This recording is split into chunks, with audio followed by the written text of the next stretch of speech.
Hello, chào mừng các bạn đã trở lại với Simpson Sài Gòn Channel ha. Thì hôm nay mình đang road đai xe Simpson của mình nè các bạn. Thì sau đây mời các bạn xem tại sao mình lại road đai xe Simpson mình ha. Ok, bắt đầu thôi bạn, let's go. Road đai xe Simpson nha các bạn. Đây, khói bay mịt mù luôn.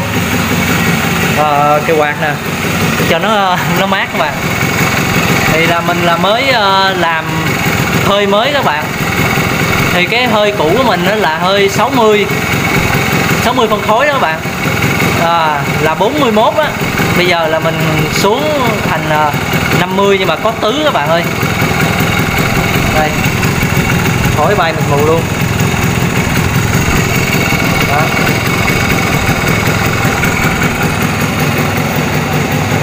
Tua nè, tua cỡ hơn ngàn chút.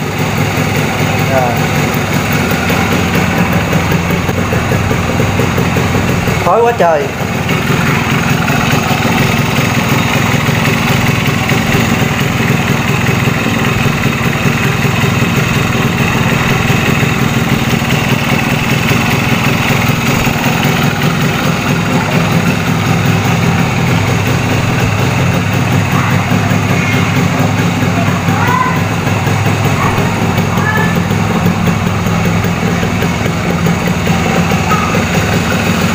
Road đai thì không nên kéo ga nha các bạn.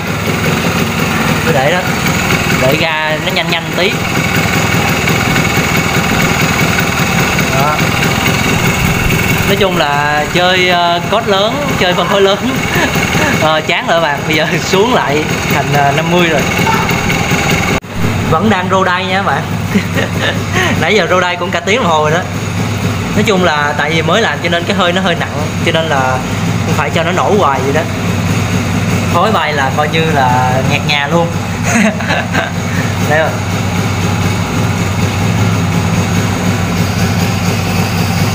Thôi chắc mình road đai tới 5 giờ mình ngưng các bạn. Giờ là cũng 4 giờ rưỡi rồi. Giờ road đai thêm nửa tiếng nữa, 5 giờ đi. Mình road đai từ lúc 3 giờ tới giờ đó. Mà nói chung cũng chưa hết bình xăng nữa. Rồi đổ 2 lít xăng cho road đai suốt vậy đó. Đó.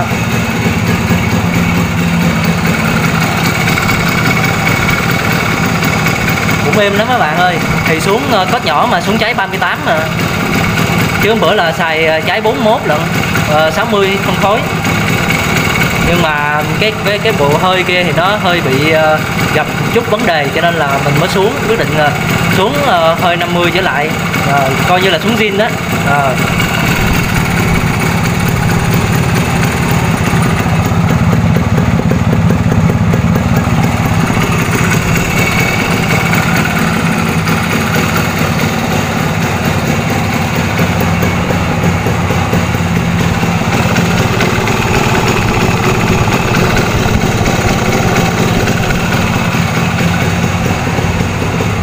Ok các bạn, thì nãy giờ lo làm việc nhà mà quên luôn. Xe vẫn đang road đai dưới đây, khói mịt mù luôn các bạn. Giờ là hơn 6 giờ luôn rồi các bạn đó. Trời ơi, khói tè le luôn. Thôi chắc cho em nó nghỉ ngơi thôi các bạn. Nãy giờ road đai vậy là mấy tiếng đồng hồ luôn rồi. Rồi thử rồi.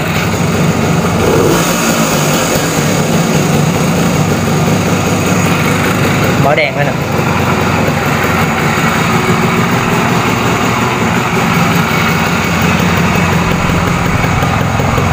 Rồi, đèn đốm hoạt động ok ha các bạn. Đập thắng đi.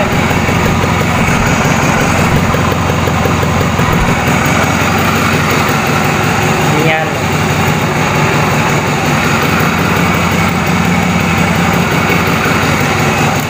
Đi nhanh trái.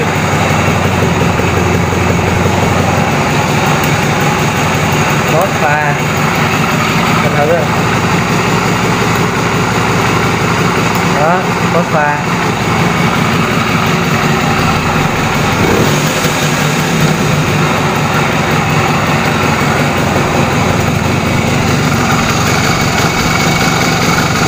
Rồi tắt ha các bạn.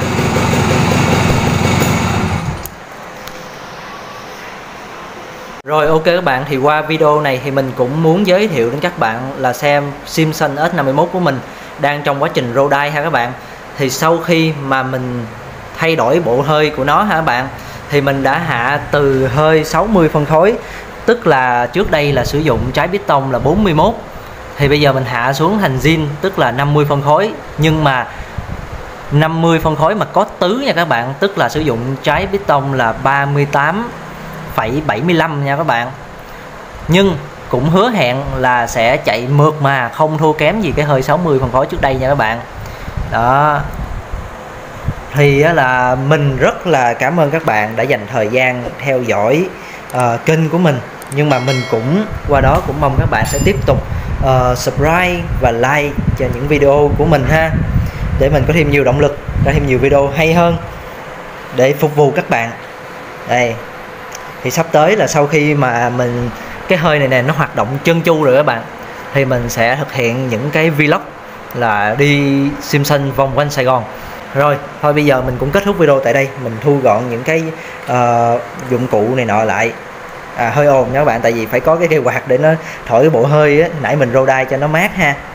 Rồi ok, chào tạm biệt các bạn, hẹn gặp lại các bạn ở video tiếp theo, bye.